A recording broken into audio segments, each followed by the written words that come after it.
दोस्तों, मेरा नाम अनुज है। टारगेट एग्जाम विधि चैनल पर आप सभी लोगों का स्वागत है। दोस्तों, आज की वीडियो में हम लोग जीके और साइंस के 20 क्वेश्चन डिस्कस करेंगे। ये बहुत ही महत्वपूर्ण प्रश्न है, ध्यान से देखिएगा। आइए शुरू करते हैं। पहला प्रश्न है, एक सेकंड। पहला प्रश्न है, 1905 में बंगाल के विभाजन की घोषणा किसने की थी? दोस्तों, 1905 में बंगाल के विभाजन की घोषणा लॉर्ड कर्जन ने की थी। ऑप्शन आपका डी वाला सही होगा। 1905 में बंगाल के विभाजन की घोषणा लॉर्ड कर्जन करते हैं और 1911 में लॉर्ड हार्डिंग द्वितीय द्वारा इसे जो है रद्द कर दिया जाता है। लॉर्ड हार्डिंग सेकंड ने बंगाल विभाजन के प्रपोजल को रद्द कर दिया था। ऑप्शन आपका डी वाला होगा। लॉर्ड कर्जन 1905 में बंगाल विभाजन की घोषणा की थी। इसके अतिरिक्त लॉर्ड कर्जन को अन्य किन कार्यों के लिए जाना जाता है, आइए देख लेते हैं। जैसे भारतीय सहकारिता के जनक के रूप में इन्हें जाना जाता है। भारतीय सहकारिता के जनक लॉर्ड कर्जन थे। इसके अतिरिक्त यदि भारतीय पुरातत्व अधिनियम भी इन्हीं के समय में आया था। भारतीय पुरातत्व अधिनियम भी इन्हीं के समय में आया था। प्राचीन स्मारक संरक्षण अधिनियम इन्हीं के समय में आया था 1904 में। 1904 में। इसके अतिरिक्त कागज के नोटों का प्रचलन भी इन्हीं के समय शुरू हुआ।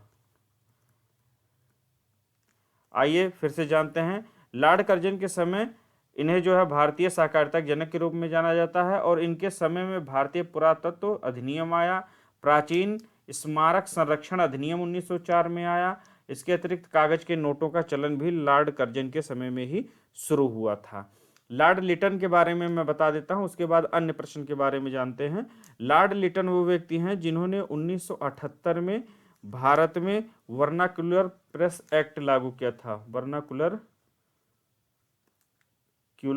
प्रेस एक्ट लेकर आए थे। वर्नाकुलर प्रेस एक्ट 1978 में लॉर्ड रिपन ने भारत में इंट्रोड्यूस किया था। अब जानते हैं हम लोग लॉर्ड रिपन के बारे में। लॉर्ड रिपन को भारत में स्थानीय स्वशासन का जनक कहा जाता है। स्थानीय स्वशासन के जनक के रूप में किन्हें जाना जाता है?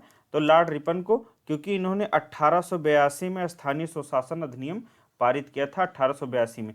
इसके अतिरिक्त 1881 में इन्हीं के समय में नियमित जनगणना शुरू हुई थी। नियमित जनगणना 1881 में इन्हीं के समय शुरू हुई थी। इसके अतिरिक्त दोस्तों, इन्होंने जो ये वर्नाकुलर प्रेस एक्ट आया था 1878 में, इन्होंने इसे रद्द कर दिया था। यहाँ मैं लिख दे रहा हूँ, वर्नाकुलर प्रेस एक्ट रद्द किया था इन्होंने 1882 में। और इन्हीं के समय में जो विवादित इलिवर्ट बिल आया था, विवादित, वो भी जो है इन्हीं के समय में आया था 1883 में। तो ये कुछ कार्य थे जो लॉर्ड रिपन से संबंधित थे। लॉर्ड माउंटबेटन को जान लेते हैं। लॉर्ड माउंटबेटन वही व्यक्ति थे जो स्वतंत्र भारत के प्रथम गवर्नर जनरल बने थे। यदि भारतीय गवर्नर जनरल की बात करेगा तो श्री राजगोपालाचारी जी बने थे। यदि जो है प्रथम गवर्नर जनरल की बात करता है तो लॉर्ड माउंटबेटन बनते हैं। और इन्हीं के समय में 3 जून योजना आई थी, या जिसे जो है माउंटबेटन योजना के नाम से जानते हैं, 1947 में। इसी के आधार पर भारत का विभाजन हुआ था। नेक्स्ट क्वेश्चन देखते हैं। दूसरा प्रश्न है दोस्तों, नीली क्रांति के जनक के रूप में किसे जाना जाता है?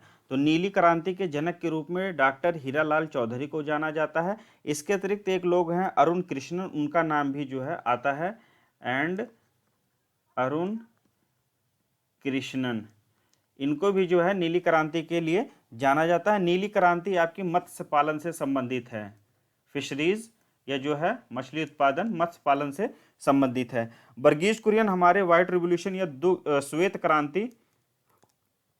श्वेत क्रांति के जनक माने जाते हैं, जो मिल्क मैन ऑफ इंडिया कहलाते हैं। वर्गीज कुरियन दुग्ध उत्पादन से संबंधित। यदि एग्जाम में पूछता है कि श्वेत क्रांति के जनक कौन थे, तो वर्गीज कुरियन थे। और निरपक टुटेज जो है ये father of golden fibre revolution, jute उत्पादन से जो संबंधित क्रांति आई थी, गोल्डन फाइबर क्रांति, गोल्डन फाइबर क्रांति आपकी जूट उत्पादन से संबंधित है, तो इसके जनक निरपक टुटेज जी थे। सैम पित्रोदा को पीली क्रांति के लिए जाना जाता है, the father of yellow revolution. पीली क्रांति के जनक के रूप में सैम पित्रोदा को जानते हैं। ये तिलहन उत्पादन से संबंधित थी। नेक्स्ट क्वेश्चन देखते हैं। तीसरा प्रश्न है, निम्नलिखित में से किस अनुच्छेद के अंतर्गत चुनावों के पर्यवेक्षण, निर्देशन एवं नियंत्रण संबंधी समस्त शक्तियां चुनाव आयोग में निहित होगी? तो चुनावों से संबंधित पर्यवेक्षण, निर्देशन एवं नियंत्रण संबंधी समस्त शक्तियां चुनाव आयोग में निहित होंगी, ऐसा वर्णन भारतीय संविधान के अनुच्छेद 324 में किया गया है। अनुच्छेद 248 में विधि निर्माण संबंधी सभी अवशिष्ट शक्तियां संसद में निहित होंगी, ऐसा अनुच्छेद 248 में है। विधि निर्माण संबंधी समस्त अवशिष्ट शक्तियां संसद में निहित होंगी, यह अनुच्छेद 248 के अंतर्गत लिखा गया है। 275 में केंद्र द्वारा राज्यों को अनुदान दिए जाने का प्रावधान है। केंद्र द्वारा राज्यों को सहायता के रूप में अनुदान प्रदान करने का प्रावधान किया गया है। अनुच्छेद 235 में दोस्तों उच्च न्यायालय का नियंत्रण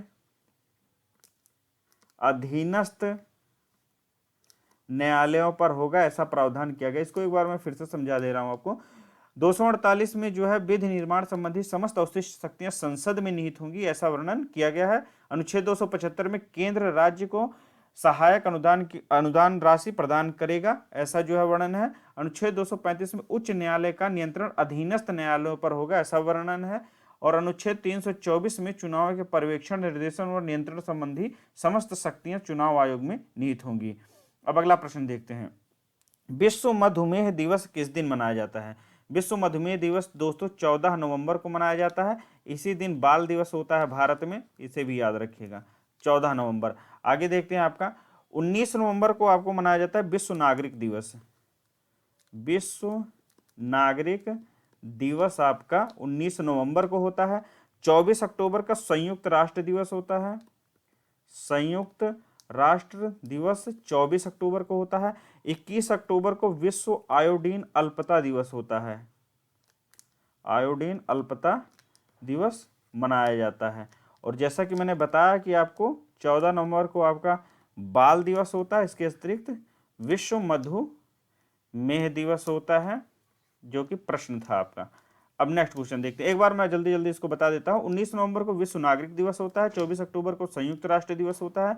21 अक्टूबर को विश्व आयोडीन अल्पता दिवस मनाते हैं। 14 नवंबर को भारत में बाल दिवस और विश्व मधुमेह दिवस मनाया जाता है। पांचवा प्रश्न है आपका, निम्नलिखित में से कौन सा संस्थान जलगोड़ा में स्थित है?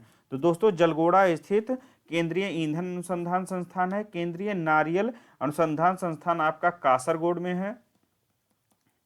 पारिस्थितिकी विज्ञान केंद्र आपका बंगलुरु में है। और जीवाणु प्रौद्योगिकी संस्थान आपका चंडीगढ़ में है। आगे देखते हैं। छठवां प्रश्न है, पानी का क्वथनांक ऊंचाई पर कम क्यों हो जाता है? एक सेकंड, इसको मैं जो है ऑप्शंस बना लेता हूं।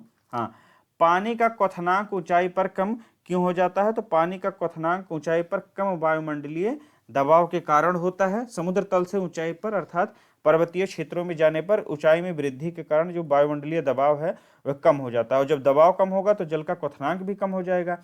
इसलिए जो है ऑप्शन आपका बी वाला सही होगा, कम वायुमंडलीय दबाव के कारण पानी का क्वथनांक ऊंचाई पर कम हो जाता है। नेक्स्ट क्वेश्चन देखते हैं। अलग अलग परमाणु संख्या अर्थात अलग अलग एटॉमिक नंबर और समान द्रव्य संख्या सेम एटॉमिक मास वाले तत्वों को क्या कहा जाता है?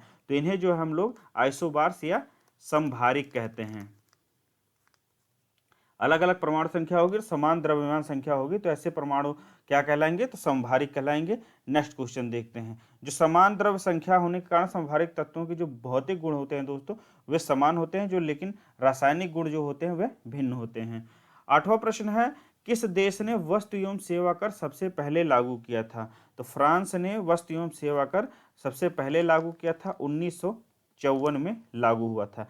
यदि भारत के संबंध में बात करें तो यहाँ पर मैं बता दे रहा हूँ, भारत के संबंध में भारत में 2014 में 122वां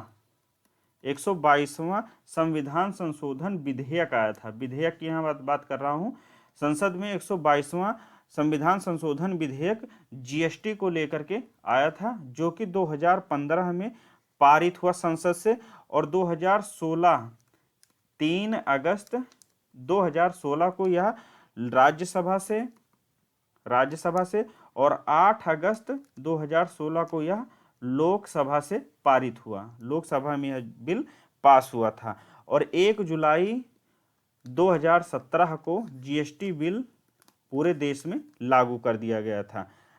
दोस्तों, यदि एग्जाम में आपको पूछता है कि किस अधिनियम के द्वारा हुआ था, तो 101वें संविधान संशोधन अधिनियम के द्वारा जो है जीएसटी लागू हुआ था। यदि विधेयक पूछता है तो 122वां विधेयक था। यदि अधिनियम पूछता है तो 101वां अधिनियम जो था, जो जीएसटी को लेकर के पूरे देश में लागू हुआ था 1 जुलाई 2017 को। और यदि पूछता है कि वस्तु एवं सेवा कर सबसे पहले कहाँ लागू हुआ, तो फ्रांस में। 9वां प्रश्न है, लघु ज्वार भाटा निम या नीप टाइड कब आता है? तो लघु ज्वार भाटा जब सूर्य और चंद्रमा पृथ्वी के समकोण पर होते हैं तब आता है। ऑप्शन आपका ए वाला सही होगा। नेक्स्ट क्वेश्चन देखते हैं। 10वां प्रश्न है, भारत में मनसबदारी प्रथा किसने प्रारंभ की थी? तो भारत में मनसबदारी प्रथा अकबर द्वारा प्रारंभ की गई थी। ऑप्शन आपका बी वाला सही होगा। 11वां प्रश्न है आपका, भारतीय रिजर्व बैंक के प्रथम भारतीय गवर्नर कौन थे? यहां पर प्रथम भारतीय गवर्नर पर ध्यान देने की बात है, तो प्रथम भारतीय गवर्नर हमारे थे सीडी देशमुख जी। ऑप्शन आपका ए वाला सही है। सीडी देशमुख प्रथम भारतीय गवर्नर थे। यदि रिजर्व बैंक के प्रथम गवर्नर की बात करता है तो सर ऑसबोर्न अर्कल स्मिथ थे।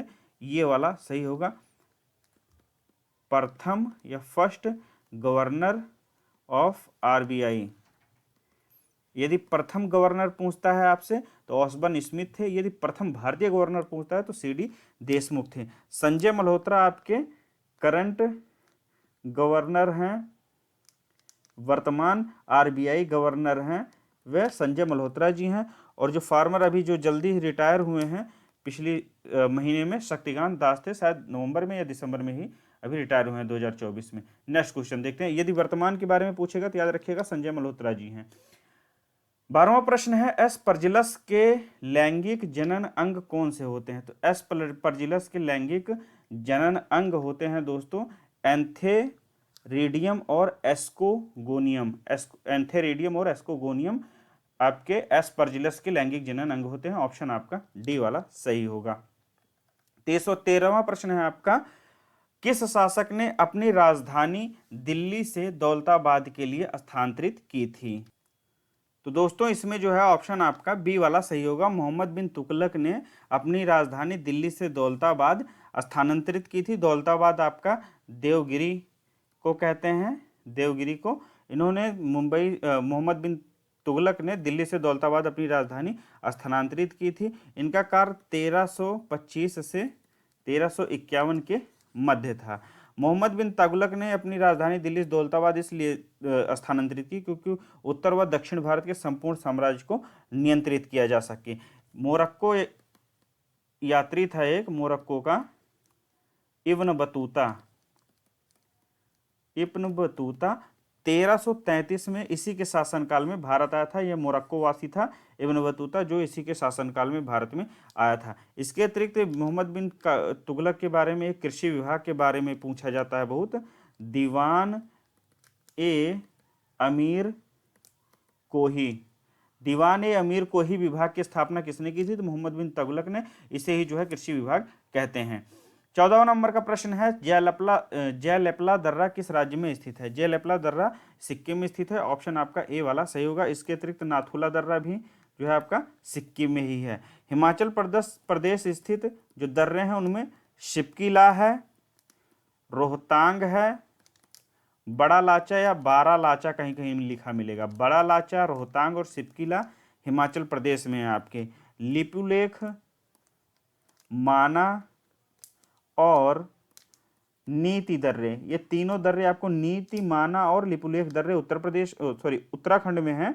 और मणिपुर में तुजु दर्रा है। इसे आप लोग याद रखिएगा, तुजु दर्रा मणिपुर में है। 15वां प्रश्न है आपका, केंद्र राज्य संबंध की जांच करने के लिए कौन सी समिति गठित की गई थी? तो केंद्र राज्य संबंध की जांच करने के लिए सरकारीय समिति का गठन किया गया था। स्वामीनाथन समिति का संबंध जनसंख्या नीति बनाने से है। जनसंख्या नीति बनाने के लिए स्वामीनाथन समिति गठित हुई थी। राजा चेलैया समिति कर प्रणाली या कर सुधार के लिए गठित हुई थी। और सक्चर कमेटी जो है आपके मुस्लिमों की सामाजिक आर्थिक और शैक्षणिक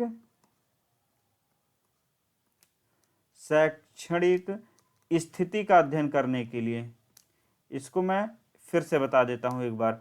देखिए, आपका जो सरकारिया समिति है वह केंद्र राज्य संबंध की जांच करने के लिए गठित थी। स्वामीनाथन समिति जनसंख्या नीति बनाने के लिए की गई थी। कर राजा चेलैया समिति कर प्रणाली या कर सुधार के लिए, और सक्चर कमेटी जो थी वो मुस्लिमों की सामाजिक आर्थिक और शैक्षणिक स्थिति का अध्ययन करने के लिए गठित की गई थी। नेक्स्ट क्वेश्चन देखते हैं आपका 16वां प्रश्न है, ऑडियोमीटर किस लिए उपयोग किया जाता है? ऑडियोमीटर का उपयोग दोस्तों ध्वनि की तीव्रता मापने में किया जाता है। जो डेसिबल में ध्वनि की तीव्रता मापते हैं उसके लिए ऑडियोमीटर का प्रयोग करते हैं। आपका इंजन द्वारा जो उत्पन्न की गई शक्ति है इसका मापन हम लोग डायनमोमीटर द्वारा करते हैं। डायनमोमीटर द्वारा इंजन द्वारा उत्पन्न की गई शक्ति का मापन किया जाता है। वायुमंडल में व्याप्त आर्द्रता हाइग्रोमीटर द्वारा मापी जाती है।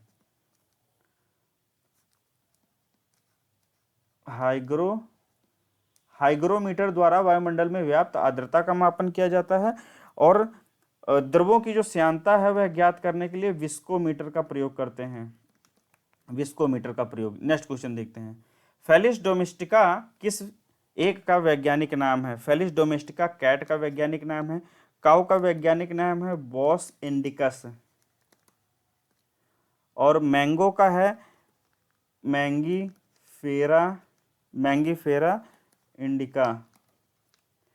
हाउस फ्लाई का है मस्का डोमेस्टिका। एक बार इसको और देखेंगे, बॉस इंडिकस काऊ का वैज्ञानिक नाम है, कैट का है फेलिस डोमेस्टिका, मैंगो का है मैंगनीफेरा इंडिका, और हाउस फ्लाई या जो घरेलू मक्खियां होती हैं उनका मस्का डोमेस्टिका होता है वैज्ञानिक नाम। नेक्स्ट क्वेश्चन देखते हैं, माता टीला परियोजना किस नदी पर स्थित है? दोस्तों माता टीला परियोजना आपकी बेतवा नदी पर स्थित है। ऑप्शन आपका बी वाला सही होगा। यह ललितपुर जिले में पड़ती है, उत्तर प्रदेश के ललितपुर यूपी। ठीक है। भागीरथी नदी पर आपका टिहरी बांध परियोजना है, टिहरी बांध परियोजना। सतलज नदी पर दोस्तों आपका नाथपा झाकरी है, नाथपा झाकरी परियोजना है जो कि आपका हिमाचल प्रदेश में पड़ता है। चिनाव नदी पर आपकी बगलीहार परियोजना है जो कि आपका जम्मू और कश्मीर में पड़ता है। इसको एक बार और देखेंगे, माता टीला परियोजना आपकी बेतवा नदी पर पड़ती है जो कि ललितपुर में स्थित है, उत्तर प्रदेश के। भागीरथी नदी पर टिहरी बांध परियोजना है जो कि आपका उत्तराखंड में पड़ता है। नाथपा झाकरी परियोजना हिमाचल प्रदेश में स्थित है जो कि सतलज नदी पर स्थित है। और चिनाब नदी पर स्थित बगलीहार परियोजना है जो कि जम्मू कश्मीर में पड़ता है। 19वां प्रश्न है, सुल्तानपुर राष्ट्रीय उद्यान किस राज्य में स्थित है? दोस्तों सुल्तानपुर राष्ट्रीय उद्यान आपका हरियाणा के गुड़गांव में स्थित है। ऑप्शन आपका ए वाला सही होगा। उत्तर प्रदेश में आपका दुधवा नेशनल पार्क है। इसके अतिरिक्त आपका चंद्रप्रभा भी राष्ट्रीय उद्यान उत्तर प्रदेश में ही है। दुधवा नेशनल पार्क, चंद्रप्रभा राष्ट्रीय उद्यान उत्तर प्रदेश में है। कर्नाटक में नागरहोल राष्ट्रीय उद्यान है। और गोवा में भगवान महावीर राष्ट्रीय उद्यान है। इसे याद रखिएगा। फिर से मैं एक बार बता दे रहा हूँ, सुल्तानपुर राष्ट्रीय उद्यान हरियाणा में, उत्तर प्रदेश में दुधवा और चंद्रप्रभा राष्ट्रीय उद्यान है, कर्नाटक में नागरहोल राष्ट्रीय उद्यान है, गोवा में भगवान महावीर राष्ट्रीय उद्यान है। 20वां प्रश्न है, निम्नलिखित में से कौन सा एक शहर नर्मदा नदी के तट पर अवस्थित है? नर्मदा नदी के तट पर आपका जबलपुर बसा हुआ है। ऑप्शन आपका सी वाला सही होगा। कटक दोस्तों महानदी के किनारे बसा है। जौनपुर गोमती नदी के तट पर बसा है। और उज्जैन आपका क्षिप्रा नदी के तट पर बसा हुआ है। तो दोस्तों ये थे 20 प्रश्न। मुझे आशा है कि आपके एग्जाम में बहुत ही आपकी मदद करेंगे। मिलते हैं अगले वीडियो में, तब तक के लिए नमस्कार।